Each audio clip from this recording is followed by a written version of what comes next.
શ્રી ગણેશાય નમઃ. આપણી YouTube channel ભક્તિ સત્સંગમાં આપનું સ્વાગત છે. આજના આ વિડીયોમાં આપણે સાંભળીશું ચૈત્ર માસના શુક્લ પક્ષની એકાદશી એટલે કામદા એકાદશી વ્રત ક્યારે છે, આ તિથિ ક્યારે પડે છે, પારણા ક્યારે કરવા, વ્રતની પૂજન વિધિ કેવી રીતે કરવી તથા એકાદશીનું શું મહાત્મય છે તે વિશે જાણીશું. શાંતાકારમ ભુજગશયનમ પદ્મનાભમ સુરેશમ વિશ્વાધારમ ગગનસદર્શનમ મેઘવર્ણમ શુભાંગમ લક્ષ્મીકાંતમ કમલનયનમ યોગભીર્ધયાનગમ્યમ વંદે વિષ્ણુ ભવભયહરમ સર્વલોક એકનાથમ. બોલો લક્ષ્મીપતિ ભગવાન શ્રી હરિ નારાયણની જય. એકાદશી એટલે 11મી તિથિ, જે ભગવાન નારાયણને અત્યંત પ્રિય છે. આ તિથિના સ્વામી કહીએ, ઈષ્ટ દેવતા કહીએ તે ભગવાન શ્રી હરિ છે. એકાદશી મૈયા કે જે સાક્ષાત ભગવતી દુર્ગા દેવી છે, તે ભગવાન શ્રી હરિ નારાયણના અંગોમાંથી ઉત્પન્ન થયા છે. જેણે ભગવાન શ્રી હરિની રક્ષા કરી તે એકાદશી મૈયાને ભગવાન શ્રી હરિ નારાયણે વરદાન આપ્યું છે કે જો કોઈ ભક્તો એકાદશીની તિથિ આવે ત્યારે વ્રત ઉપવાસ કરશે, મારું ભજન અર્થાત શ્રી હરિ નારાયણની કૃપા પ્રાપ્ત કરવા માટે વ્રત ઉપવાસ કરશે, તેની ઉપર પ્રભુ સદૈવ કૃપા દ્રષ્ટિ રાખશે. ભોગ અને અંતમાં મોક્ષની પ્રાપ્તિ થશે, વૈકુંઠ ધામની પ્રાપ્તિ થશે. એકાદશી કે જે સર્વ પાપોને હરનાર છે, મનુષ્યના આલોક પરલોકના પાપોને નષ્ટ કરીને શુભ ગતિ આપનાર છે. તે એકાદશી એટલે કામદા એકાદશી. કામદા અર્થાત દરેક કામના પૂર્ણ કરનાર એકાદશી, જેનું ફળ જ મનોવાંછિત ફળ છે અને મુક્તિ આપનાર છે. પણ આ એકાદશી કહેવાય છે કારણ કે એકાદશીનું મહાત્મય જ એવું છે કે એ વ્રત મનુષ્યને દરેક પ્રકારની કામના પૂર્ણ કરનાર છે.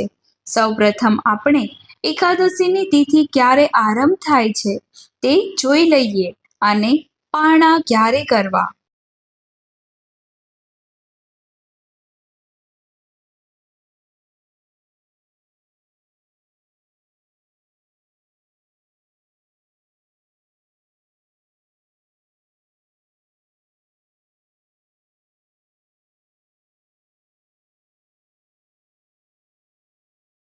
આપણા હિન્દુ પંચાંગ અનુસાર ચૈત્ર માસના શુક્લ પક્ષની કામદા એકાદશીની તિથિ પ્રારંભ થાય છે તારીખ 28 માર્ચ 2026 સવારે 8:45, જે આ તિથિ પૂર્ણ થાય છે તારીખ 29 માર્ચ 2026 સવારે 7:46. એકાદશી વ્રત હંમેશા ઉદયા તિથિ અનુસાર રહેવું જોઈએ. એટલા માટે તારીખ 29 માર્ચ 2026 રવિવારે કામદા એકાદશીનું વ્રત રાખવાનું રહેશે. હવે જાણી લઈએ એકાદશીના પારણા ક્યારે કરવાના છે. એકાદશીના વ્રતના પારણા એટલે વ્રતનું સમાપન કરવું. જે વ્રતનો આપણે સંકલ્પ કરીએ છીએ, એકાદશીનું વ્રત કરીએ છીએ, ત્યારે એ વ્રત આપણે પૂર્ણ કરીએ તેને પારણા કહેવાય છે. એ પારણા તારીખ 30 માર્ચ 2026 સવારે 6:32 થી 7:09 વચ્ચે કરવાના રહેશે. એકાદશીના વ્રતને વ્રતોમાં રાજા સમાન માનવામાં આવ્યું છે. આપણા શાસ્ત્રોમાં પણ એકાદશીના વ્રતનું ઘણું મહાત્મય છે. આપણા ઋષિમુનિઓએ પાપ પુણ્ય સ્વર્ગ નર્ક આદિનો વિચાર ધ્યાનમાં લઈને મનુષ્યને સારા માર્ગે ચાલવા માટે, સારા કર્મ કરવા માટે વ્રત જપ તપ ઉપવાસનું જે સૂચન આપેલું છે તેમાં એકાદશીનું ઘણું મહાત્મય છે. એકાદશીનું વ્રત જે ભક્તો કરવા માંગે છે તેઓ સવારે વહેલા ઉઠીને સ્નાનાદિથી પરવારીને શુદ્ધ વસ્ત્ર ધારણ કરે, ભગવાનનું મનમાં હૃદયમાં નામ જપ કરતા રહે. આપણા ઘરના મંદિરમાં ભગવાનનું કોઈ સ્વરૂપ હોય, જેમ કે શ્રીરામજી, શ્રી કૃષ્ણજી કે લક્ષ્મીનારાયણ દેવ હોય, અને ઘણા સ્વામિનારાયણ ભગવાનને પણ માને છે. જે વૈષ્ણવો આ વ્રત કરવા માંગે છે તેઓ ભગવાનની પૂજા આરાધના વિશેષ કરે. મૂર્તિ હોય તો સ્નાન કરાવવું પડે છે, અને જો ચિત્રજી હોય તો સાદી સરળ રીતે પૂજન થાય છે. ધૂપ દીપ નૈવેદ્ય પુષ્પદલ તથા વિવિધ ફળ ફળાદિ અને ભોગ દ્વારા માખણ મિશ્રીનો ભોગ લગાવી શકાય છે. ભગવાનને કાલાવાલા કરાય છે. મૂર્તિ હોય તો સ્નાન વ્યવસ્થિત કરાવવું પડે છે. પંચામૃત શુદ્ધ જળ અથવા ગૌમૂત્રથી સ્નાન કરાવાય છે. આપણો જેવો ભાવ હોય એ પ્રમાણે પ્રભુને જે પ્રિય છે એ રીતે સ્નાન કરાવાય છે. કારણ કે ભગવાન શ્રી કૃષ્ણને પ્રિય એવી આ એકાદશી છે. ભગવાન ગાયોના રક્ષક હોય માટે આજે ગાયની પૂજા થાય છે. ગાયના ગોબરથી હવન પણ થાય છે અને ગૌમૂત્રથી પ્રભુને સ્નાન પણ કરાવાય છે. જો ગંગાજળ ન હોય તો ગૌમૂત્ર ચાલે, તેને પણ પવિત્ર જ માનવામાં આવે છે. ગાયનું જે કાંઈ આપણને પ્રાપ્ત થાય છે અને ગાય માતાની સેવા ખાસ કરવી જોઈએ. જો આપણે ગાય માતાની કોઈ પણ વસ્તુ સામગ્રી ઉપયોગ કરતા હોય તો આપણે ગાય માતાના ઋણી છીએ અને કર્જ ઉતારવા માટે ગાય માતાની સેવા કરવી પડે છે. તો જ આપણે તેમની વસ્તુ કે સામગ્રીનો ઉપયોગ કરી શકીએ છીએ. માત્ર ધન દઈને જો આપણે ગાયની કોઈ વસ્તુ લઈએ, સામગ્રીનો ઉપયોગ કરીએ છીએ, તેનાથી કર્જ ઉતરતું નથી, પરંતુ સેવા પણ કરવી પડે છે. જેમ આપણા પૂર્વજો આપણા માટે કોઈ ધન સંપત્તિ છોડીને જાય છે, તો આપણે આપણા પૂર્વજો નિમિત્તે કંઈક ને કંઈક દાન પુણ્ય કરીએ છીએ ને. પિંડદાન, શ્રાદ્ધ, તર્પણ, બ્રહ્મભોજન આદિ કરીએ છીએ, કારણ કે આપણે તેમની સંપત્તિનો ઉપભોગ કરવો છે એટલા માટે આપણે કરીએ છીએ. અને જો આવું નહીં કરીએ તો એ સંપત્તિનો પૂરો લાભ પ્રાપ્ત થતો નથી.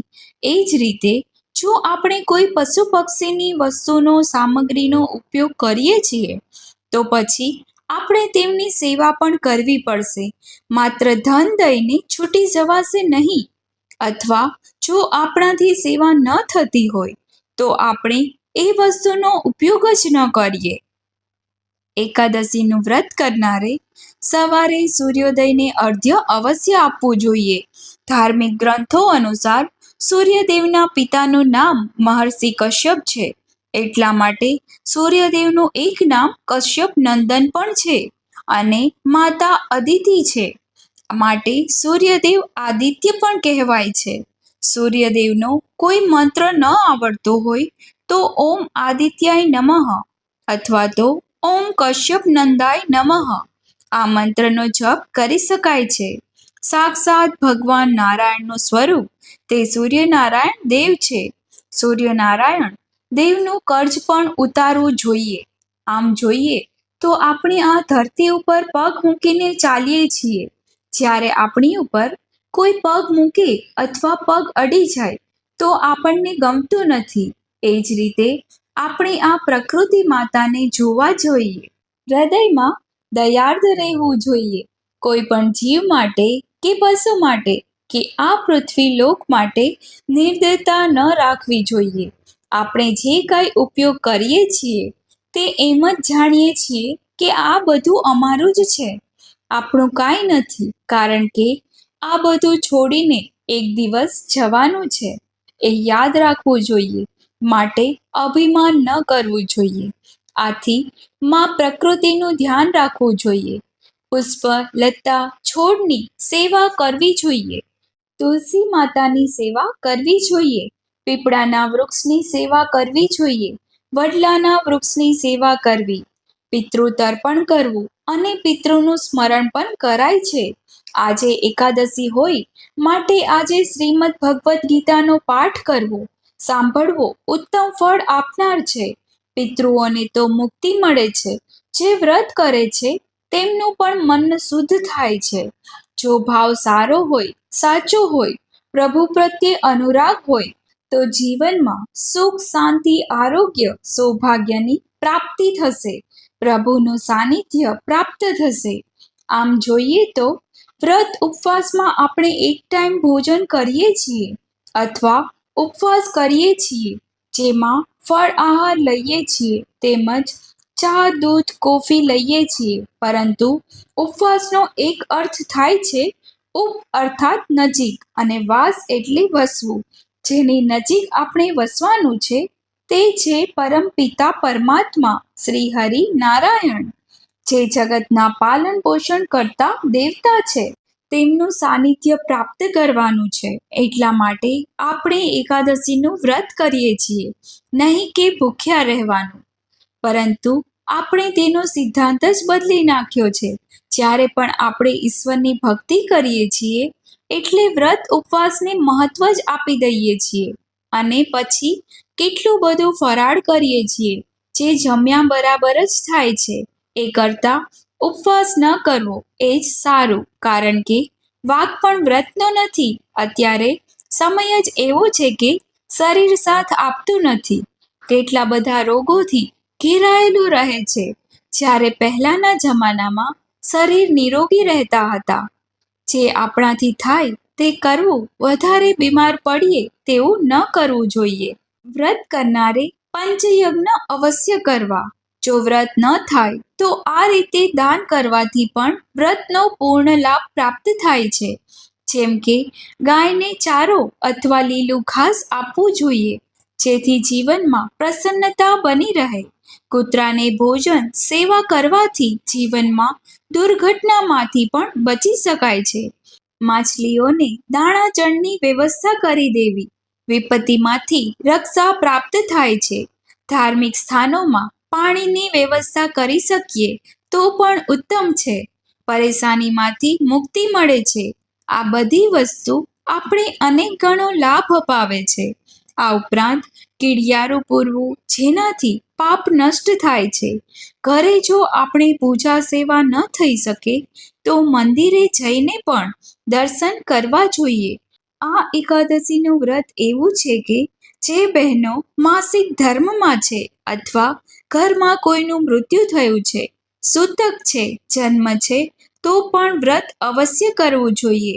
પૂજા ન કરવી, કારણ કે પૂજા ન થાય પરંતુ માનસી સેવા થાય, માનસી જપ થાય, જેથી આપણે પ્રભુના સાનિધ્યમાં આપણે રહીએ.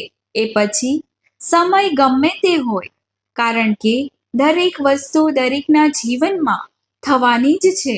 વ્રત કરવું એટલું બધું મહત્વનું નથી જેટલું હૃદય મનથી પ્રભુનું સ્મરણ કરવું. ભગવાનનું જપ કરીને આ ઉત્તમ દિવસનો લાભ પ્રાપ્ત કરી શકાય છે. આજના દિવસે સૂર્યદેવની આરાધના કરવી, કારણ કે સૂર્યદેવ કે જે આ માસના ઈષ્ટ દેવતા છે, અત્યંત તપે છે. ત્યારે સૂર્યદેવની કૃપા પ્રાપ્ત કરવા માટે ગાયત્રી મંત્રનો જપ કરી શકાય છે. ઓમ ભૂર્ભુવસ્વઃ તત્સવિતુર્વરેણ્યમ ભર્ગો દેવસ્ય ધીમહિ ધિયો યો ન પ્રચોદયાત.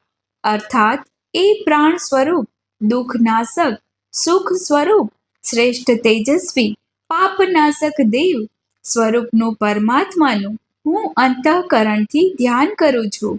એ પરમાત્મા મારી બુદ્ધિને સન્માર્ગે પ્રેરિત કરે.